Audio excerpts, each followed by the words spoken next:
Emmanuel, 2019, année de tous les records sur le marché immobilier français. Ah oui, tous les records, records de transactions d'abord, puisque le nombre de ventes dans l'ancien avoisinera 1 075 000, nous dit la FNAIM, c'est plus de 11% par rapport à 2018. C'est la première fois qu'on passe la barre du million, alors que les prix, eux aussi, atteignent des records, puisque sur la France entière, on va faire 2%, un peu plus sur l'année, mais bien davantage dans les grandes métropoles.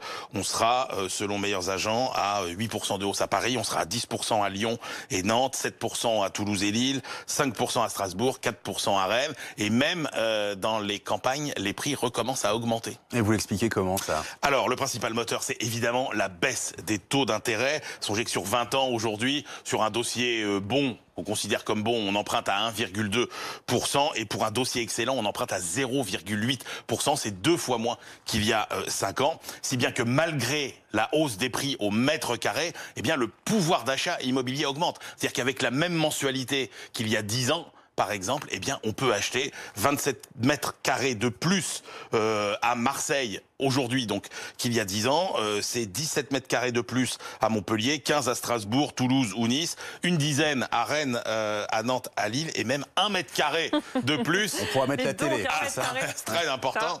À Lyon et à Paris, c'est la place de la machine à laver ou du lave-vaisselle.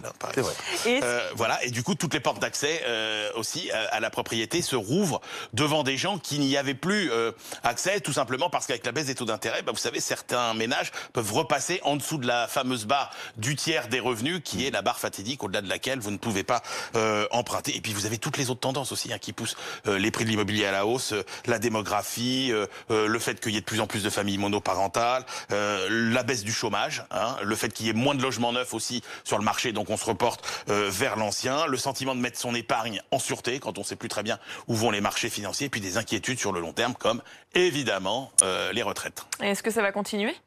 Oui, ça a toutes les chances de continuer. Côté prix, les notaires nous disent qu'on va battre encore des records. Là, on était à 10 175 € le mètre carré à Paris fin 2018. Les notaires nous disent qu'on va passer la barre des 10 400 au cours du printemps.